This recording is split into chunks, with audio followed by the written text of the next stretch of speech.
And it's very difficult, I guess, at this stage to start measuring things. But is the quality of care improving? What are you hearing? I guess through hearings you've had in the Sure. committee. Is it measured towards success? Is it moving in the right direction? It is measured towards success. There are, as part of this plan that was agreed to through the court and the state, what they call a series of enforceables. In other words, enforce the milestones that you meet. For example, we had over 3,000 kids waiting for adoption as of the beginning of when we created this department. And Commissioner Ryan has done a superb job. In fact, has had over 1,300 kids adopted within the year of 2006, which is a really remarkable job. There's over 1,900 kids still waiting. We're going to find kids those homes because what we have to do is provide those type of resources. So whether it's in that enforceable, whether it's little enforcement, not little, but the idea of having a kid, making sure that they have a proper health care exam when they first enter the DYFS system, whether a child is being evaluated for whether or not they're at grade level, whether or not their families or have the ability to support them. All the types of things that are necessary for proper child intervention are there now. The story isn't great. It's just better. But it's on the road to a better place, which is where we haven't been in quite a while. Assemblyman, you've been a great advocate for the city of Elizabeth. You mentioned the Transit Village in Elizabeth, which you were a great advocate for, the benefits you talked about bringing to the community. But you also helped secure over $500,000 in state funding to help build new affordable and senior housing units in Elizabeth. How does that play out in Trenton? Is that a very competitive issue, and you got to get involved in that? You know, it's immensely competitive, right. And it's one of those where, and I have to again credit Senator Lesniak and Assemblyman Cohen. You know, you fight for these dollars because affordable housing dollars are so hard to get, and you know yourself. Thanks to your leadership, which is a positive, has been the idea of rising home prices here in Elizabeth. People want to live here, but the affordable housing issue is such that we need to provide housing opportunities for those that simply can't afford it. We know that pride and ownership brings all sorts of enhanced values to a community. And the idea behind this affordable housing grant was to make sure that we can provide reasonable options for folks to stay here, in many cases in the city they grew up in, literally be able to stay here and continue to enjoy the great place that is Elizabeth to work and raise a family. You know, Assemblyman, we've both been around a long time, and that's probably a good thing because the experience helps us in make decisions. And one of the things that you've done recently with Senator Lesniak and Assemblyman Cohen was lead the effort to help the victims of the fires that we had in Elizabeth during the month of January on Spring Street, Cherry, and Marshall Streets.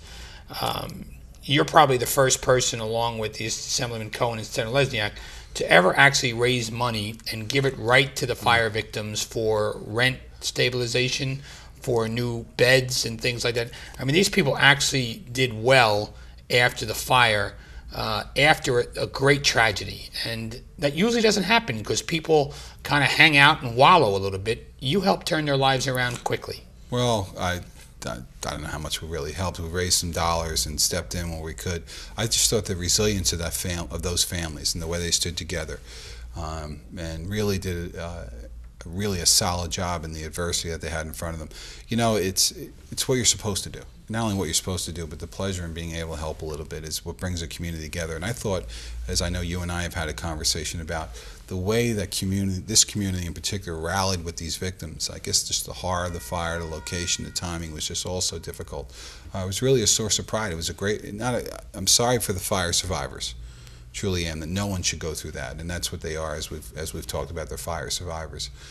But the idea that we were able to rally around and so many groups came together was a positive outcome, and it was such a negative thing. What's remarkable is also the people at 3 o'clock in the morning knocking on the doors of their neighbors to drag them out, and not one person was hurt through those fires. There are some real heroes in that neighborhood, real heroes. Well, the money that you guys did was great help as well.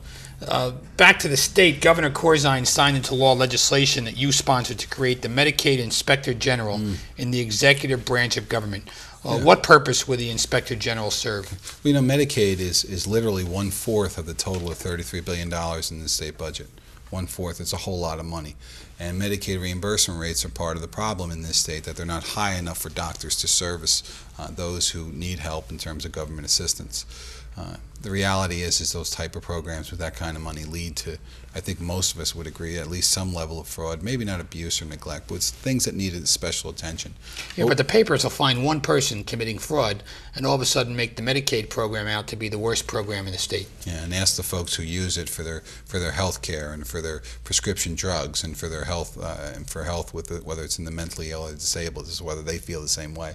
But that's what happens. We tend to paint with a broad brush, especially the media, to be candid. And what we did here is we sponsored legislation that created the Inspector General. So what we'll do is we'll go in and examine particular doctors, particular usages, as well as reimbursement rates to make sure that every dollar that goes into Medicaid, which has a federal match to it, comes back to the city of Elizabeth and to literally all the residents of the state in the proper manner, the way it's supposed to.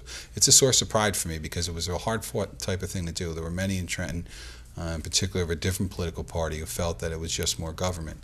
Those of us who felt that we needed more oversight, because I've seen some of these cases as chair of the Human Services Committee, and the confidence level for the public that money's being spent right, certainly overweighed that in my mind.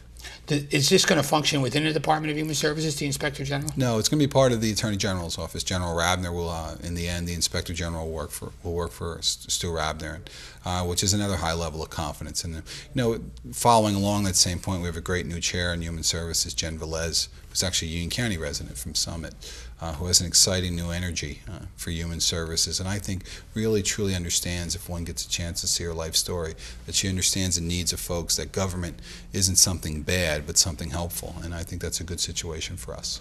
Too many people think government is a negative thing, but government actually, by getting involved in people's lives with police and fire and Medicaid and Medicare, without government, a lot of these people are not going to have the funding in order to have a quality of life. No question. And I think as much as that comes into government, and I think the other part of it is look at what I would say to folks is look where communities don't function well.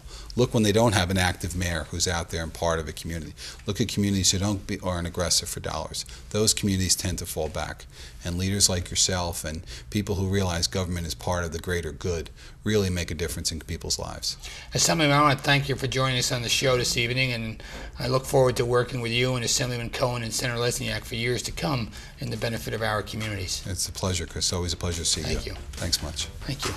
For Assemblyman Joe Cryan, I'm Chris Bollwage. We'll see you next week on another edition of Our City.